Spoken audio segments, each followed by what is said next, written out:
મારું નામ ધ્રુવી હિરેનભાઈ શાહ છે. હું 11th-12th સાયન્સ બી ગ્રુપમાં જ્ઞાનમંજરી વિદ્યાપીઠમાં ભણી છું અને હમણાં જ નીટની એક્ઝામ હતી. આ સ્કૂલનો ફાળો બહુ જ મોટો છે આ નીટની એક્ઝામ કે ઓવરઓલ લાઈફના બધા સ્કિલ્સ ડેવલપ કરવામાં કે બધામાં જ તે. આ સ્કૂલના બધા ટીચર્સ પછી પ્રિન્સિપલ અમારા founder trustee Shri Nakrani sir અને બધાનો જ તે બહુ જ મોટો ફાળો છે. આ સ્કૂલમાં કન્ટિન્યુઅસ અમને મોટિવેશન મળતું રહેતું. પછી નાકરાણી સરની સભાઓ દ્વારા આમ કઈ રીતે ભણવું છે, કઈ રીતે ભણવાનું હોય આગળ, અને બધું ગાઈડન્સ મળતું, મોટિવેશન મળતું. અને બાકી બધા teachers through out the 2 years એટલે આખું અમારું સ્ટડી સ્પેન હતું એમાં થ્રુ આઉટ બધા જ ટીચર્સ કાઉન્સેલિંગ કરતા. અમને ડાઉટ સોલ્યુશનમાં બી બહુ હેલ્પ મળતી અને ટીચિંગ બી બહુ જ સારું છે. બધા ટીચર્સ એકદમ સારા છે અહીંયાના. અને બાકી તો આમ એટલું ટેસ્ટનું જે સ્કૂલનું પ્લાનિંગ હતું એ બી બહુ જ યુઝફુલ થયું. એટલે ઓક્ટોબર 2021થી અમારું રિવિઝન રાઉન્ડ્સ જ ચાલતા હતા. તો ત્યાંથી લઈને અમારી નીટની એક્ઝામ આવી જુલાઈ 17 ત્યાં સુધી સ્કૂલનો કન્ટિન્યુઅસ સપોર્ટ અમારી સાથે છે. ટીચર્સ વારંવાર ફોન કરીને અમને પૂછતા કે બધું બરાબર ચાલે છે કે નહીં. પછી બોર્ડ્સ આવી વચ્ચે એની માટે પણ તૈયારી અલગથી કરાવી, અમને એના પેપર્સ અપાવડાવ્યા. અને પછી અમને WSTના રાઉન્ડ્સ હતા. બધું જ બધું પ્રોપર છે એકદમ. સિસ્ટમ તો સ્કૂલની જ ફોલો કરવાની, બહુ આમ સારી સિસ્ટમ છે. તમે ફોલો કરશો તો ચોક્કસપણે થઈ જ જશે. ખાલી રેગ્યુલારિટી રાખવાની તમારા વર્કમાં.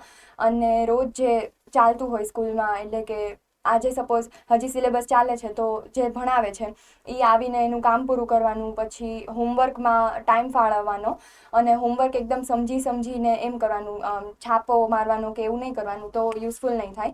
એટલે હોમવર્ક સપોઝ ફિઝિક્સની વાત કરીએ તો એ એક અપ્લાઇડ સબ્જેક્ટ છે. તો એમાં પહેલી વાર આપણને થોડી વાર લાગે. એટલે પહેલાં થિયરી કન્સેપ્ટ્સ બધું એકદમ ડીપલી સમજવાનું. પછી ટીચર્સ ત્યાં સ્કૂલમાં ભણાવે અને એમાં કાંઈ ન સમજાય, કન્સેપ્ચ્યુઅલ કોઈ ડાઉટ આવે તો ત્યારે ને ત્યારે પૂછી લઈને ક્લિયર કરાવવાનો.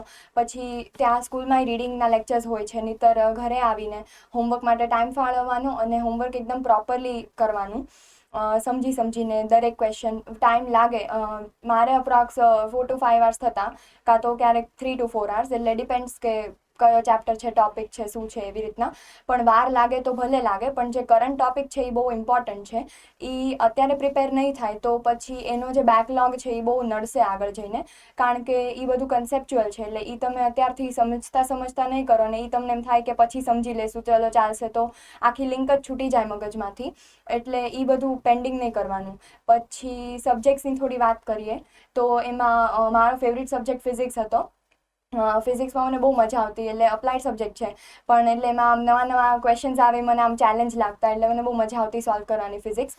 એમાં હું બહુ ડીપલી કન્સેપ્ટ સમજતી. પછી ટીચર્સ અહીંયા સમજાવે, પછી ન સમજાય તો વારંવાર પૂછતી, પણ ક્લિયર કરાવતી દરેક ડાઉટ. અને ડાઉટ્સમાં કોઈ બી ટોપિક તમને ન સમજાતો હોય તો એ ડાઉટમાં પૂછી શકાય છે. અહીંયા એનું સારી રીતે સોલ્યુશન કરાવડાવવામાં આવે છે. અને પછી ફિઝિક્સમાં તો તૈયારીમાં એમ કરવાનું કે સૌથી પહેલાં થિયરી કરી, એના બધા કન્સેપ્ટ સમજ્યા, ડીપલી એકદમ પ્રિપેર કર્યું. પછી જે સ્કૂલનું જે મોડ્યુલ્સ છે એ બહુ જ બધા કામ લાગે એવા છે. એટલે કે દરેક ચેપ્ટરના એક મોડ્યુલ મળે એમાં. અને એમાંથી પછી જે ક્વેશ્ચન્સ હોય એની પ્રેક્ટિસ કરવાની. કોમ્પિટિટિવ કોર્નર હોય, એટલે કે એક્ઝામના પ્રીવિયસ યર્સના ક્વેશ્ચન્સ પૂછેલા, JEE, NEET, AIIMS, JEE advanced even બધાના હોય છે. અને બાકી આગળ અમુક બોર્ડના ક્વેશ્ચન્સ ને એ બધું હોય છે. તો એ બધું બહુ કામનું, એટલે બહુ જ કામ લાગ્યું અમને. અને એ જે ક્વેશ્ચન્સ છે એનાથી આપણે ટ્રેન થઈએ કે એક્ઝામમાં કઈ રીતના પૂછાશે. પછી નવી ટાઈપની મેથડ્સ જે હોય એ બધું. અને એમ બહુ જ આમ સારું પડ્યું. પછી કેમિસ્ટ્રીની વાત કરીએ તો મને કેમિસ્ટ્રી આમ થોડું ઓછું ગમતું, પણ તો બી બહુ મહેનત કરવાથી માર્ક્સ આવે જ છે. એટલે કેમિસ્ટ્રીમાં મેં ઓર્ગેનિકની વાત કરીએ તો સૌથી પહેલાં અમારા જે અહીંયા ભણાવતા અમને જે સર, એની થિયરી કરતી હું. અને પછી થિયરી એકદમ પ્રોપરલી સમજવાની, ડાઉટ્સ આવે તો પૂછવાનું, એવી રીતનું. અને પછી ન સમજાય ત્યાં વારે પૂછવું પડે. પછી ટેક્સ્ટબુકમાંથી અમુક વાંચવાનું ઓર્ગેનિક. અને બાકી પછી મોડ્યુલમાં ક્વેશ્ચન પ્રેક્ટિસ. મોડ્યુલ છે દરેક સબ્જેક્ટ માટે બહુ યુઝફુલ રહ્યા છે. દરેક ચેપ્ટરના અલગ મોડ્યુલ આપે અને એમાં બહુ બધું ઘણા ક્વેશ્ચન્સ હોય છે કલેક્ટ કરેલા. તો એ બહુ સારું પડતું. એમાં બધા પ્રીવિયસ યર્સ ક્વેશ્ચન્સ બધું એક જ બુકમાંથી આવી જતું. એટલે આપણે બધી અલગ બુકમાં ફરવાની જરૂર ન પડે, એક જ મોડ્યુલમાં બધું થઈ જાય કવર અપ. પછી ઇનઓર્ગેનિકની વાત કરીએ કેમિસ્ટ્રીમાં, તો ઇનઓર્ગેનિક આમ બાયોલોજી જેવું જ છે સબ્જેક્ટ, એકદમ લર્ન કરવું પડે આપણે કે એવું કંઈ. તો પછી એમાં તો ટેક્સ્ટબુકમાંથી કરવાનું મોસ્ટલી, અને NCERT તો નીટના સિલેબસમાં પ્રિસ્ક્રાઇબ્ડ જ છે, એટલે NCERT તો વાંચવાની જ. અને પછી NCERT થાય પછી મોડ્યુલમાંથી ક્વેશ્ચન પ્રેક્ટિસ. અને ફિઝિકલ જે છે, ફિઝિકલ કેમિસ્ટ્રી, તો એ થોડું ફિઝિક્સ જેવું હોય, એટલે એમાં ફોર્મ્યુલાસ પર ધ્યાન આપવાનું અને પછી મોડ્યુલમાંથી ક્વેશ્ચન પ્રેક્ટિસ. અને બાયોલોજીની પ્રિપરેશન માટે તો અહીંયાથી જે બધા સરનું બોર્ડ વર્ક હોય એ એકદમ બહુ યુઝફુલ છે. એમાં કન્સેપ્ટ્સ હોય અને સમજવાનું હોય. પછી એ થયા પછી તો વારે વારે NCERT કે બધું જ વાંચવાનું. અને બાયોલોજીમાં બહુ બહાર જવાની જરૂર નથી, બાયોલોજી NCERT ઇનફ છે. પણ ખાલી NCERTની પ્રોપર રીડિંગ હોવી જોઈએ, એટલે કે એમાં કે લાઈન આપણાથી મિસ આઉટ ન થઈ જાય એવી ટ્રાય કરવાની. પછી હોમવર્કની વાત થઈ ગઈ. હા, અને શૈક્ષણિક લક્ષ્યો નક્કી કરવામાં બી સ્કૂલનો બહુ મોટો ફાળો છે. એટલે કે એમ તો હોવું જ જોઈએ લાઈફમાં કાંઈક. આપણે શરૂ કરીએ છીએ 11th સ્ટાન્ડર્ડથી, તો આપણે કાંઈક ગોલ હોવો જોઈએ મગજમાં કે શું કરવું છે એમ. નીટ એ બરાબર, પછી આગળ હજી ઘણું બધું આવશે એમાંય તે, પણ બધામાં સ્કૂલ બહુ ગાઈડ કરે છે અને બહુ આમ સારો ફાળો છે. પછી ટેસ્ટમાં એકદમ ધ્યાન આપવાનું, અને ટેસ્ટ પેપર્સમાં કેવું થાય કે ક્યારેક ન આવડે તો એના ડાઉટ્સ પૂછવાના.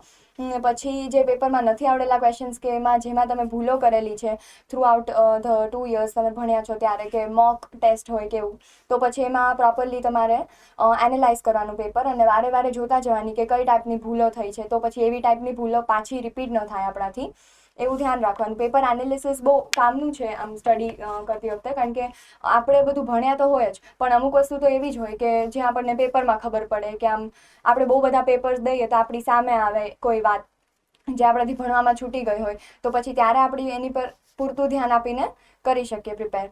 અને ટાઈમટેબલ બનાવવું બહુ જરૂરી છે ભણવા માટે. આપણે આમ હેફેઝાડ કરીએ તો એની કરતાં ટાઈમટેબલમાં આપણે પોતાને રેગ્યુલરાઇઝ કરી નાખીએ તો બહુ સારું રહેશે ભણવામાં. એટલે સ્કૂલ ટાઈમટેબલ આપે છે, સ્કૂલ WRTનું, કે પછી આગળ જતાં રિવિઝન રાઉન્ડ્સ આવે તો એની ટેસ્ટનું કે એવું, તો એ એકદમ ફોલો કરવાનું. અને જેને પોતાની રીતે બી કાંઈક ઘર માટે જે એક્સ્ટ્રા ટાઈમ વધતો હોય એની માટે બનાવવું હોય તો એ બી બહુ રેકમેન્ડેબલ જ છે, એટલે કે સારું કહેવાય. અને બાકી તો બસ બધા ટીચર્સ બહુ અમને બહુ જ બધું હેલ્પ કરાવતા, અને બાકી તો સ્કૂલની સિસ્ટમ બહુ બરાબર છે, ફોલો કરવાનું. અને બીજી એક વાત કે NCERT વાંચવાની હંમેશા, નીટ માટે બહુ આમ એડવાઇસ છે કે NCERTની બહારનું તમે ન કરો તો ચાલશે, પણ NCERT તો કરવાની જ તે. અને બાકી તો તમે તમારું 100% આપો. બીજું ખાસ કહું તો મારું જે રૂટીન શેડ્યુલ હતું એ એકદમ રેગ્યુલર હતું. આ 2 વર્ષ દરમિયાન જ્યારે ભણતા હોઈએ ત્યારે એકદમ જ સિમ્પલ લાઈફ જીવવી જોઈએ આપણે, જેમાં સાદું ફૂડ, એટલે કે ન્યુટ્રિશિયસ બેલેન્સ્ડ ફૂડ જે સ્કૂલમાં અહીંયાથી પ્રોવાઈડ કરે છે. પછી એક્સરસાઇઝ, અને ટાઈમે સૂવાનું, ટાઈમે ઉઠવાનું. સુવામાં બહુ વેરિએશન નહીં, અડધી કલાકથી વધારે વેરિએશન નહીં, અને 6-7 કલાકની ઊંઘ. એવી રીતના મેં આખું મારું ગોઠવેલું હતું. અને જ્યારે અમારે કોવિડ હતું ત્યારે લોકડાઉન હતું, અને પછી બી થોડો ટાઈમ ઓનલાઈન રહ્યું, ત્યારે પણ હું એકદમ ટાઈમે ઉઠતી. પછી જે ટાઈમે સ્કૂલની એપમાં લેક્ચર્સ મુકાતા એ ટાઈમે તે જોઈ લેતી. અને પછી જમવાનું એકદમ સિમ્પલ, ફાસ્ટ ફૂડ કે એવું કાંઈ નહીં, થોડું અવોઇડ કરવાનું. 2 વર્ષ છે, ધ્યાન રાખી લેવાનું છે, કરિયરના ઘડવા માટેના યર્સ છે, તો પછી સેજ ધ્યાન રાખી લેવાનું. અને પછી સાંજના એક્સરસાઇઝ, અને બાકી તો બધું રેગ્યુલર. હોમવર્ક, સ્કૂલનું જે ટેસ્ટ જે ટાઈમે આવે એ તો એ જ ટાઈમે ખુલતી, અને એટલે બધું એકદમ રેગ્યુલરાઇઝ હતું. જ્યારે ઓનલાઈન હતું ત્યારે પણ આખી વર્ચ્યુઅલ સ્કૂલ જ ઊભી કરેલ હતી, એટલે એવું ફીલ ન થયું કે આમ ઓનલાઈન છે, કે સ્કૂલ અમારાથી દૂર છે, કે સ્કૂલ અમારા ટચમાં નથી. સ્કૂલના બધા જ ટીચર્સ ત્યારે એકદમ વધારે કાઉન્સેલિંગ પર ફોકસ કરતા કે કોઈ સ્ટુડન્ટ આમ ઓનલાઈન છે તો આમ ડાયવર્ટ ન થઈ જાય, ભણે છે કે નહીં બધું બરાબર જોવા માટે સ્કૂલના દરરોજ મેન્ટરિંગ અને કાઉન્સિલર્સ, ટીચર્સ બધા ફોન કરતા. વીકલી વન્સ તો ખરા જ. પછી પેરેન્ટ્સ સાથે બી વાત કરતા ટીચર્સ, એટલે એ લોકોને ખબર પડે કે પેરેન્ટ્સને શું લાગે છે સ્ટુડન્ટ્સ માટે ને એવું. એટલે બહુ ઓનલાઈનમાં બી બહુ ધ્યાન આપવાનું. અને પછી ઓફલાઈન થયું ત્યારે તો એકદમ રેગ્યુલર સ્કૂલનું જે ટાઈમ ટેબલ હોય એ જ ફોલો કરવાનું હતું. અને બાકી હજી એક કે સોશિયલ મીડિયાનો યુઝ છે એ બિલકુલ નહીં કરવાનો, દૂર જ રહેવાનું. હજી મારી પાસે તો કોઈ અકાઉન્ટ નથી ઇન્સ્ટા પર કે એમાં, એટલે સોશિયલ મીડિયા જે છે આપણને ડાયવર્ટ જ કરવાનું છે. એમાં આપણો ટાઈમ વેસ્ટ થશે, ઇન્વેસ્ટ નહીં થાય.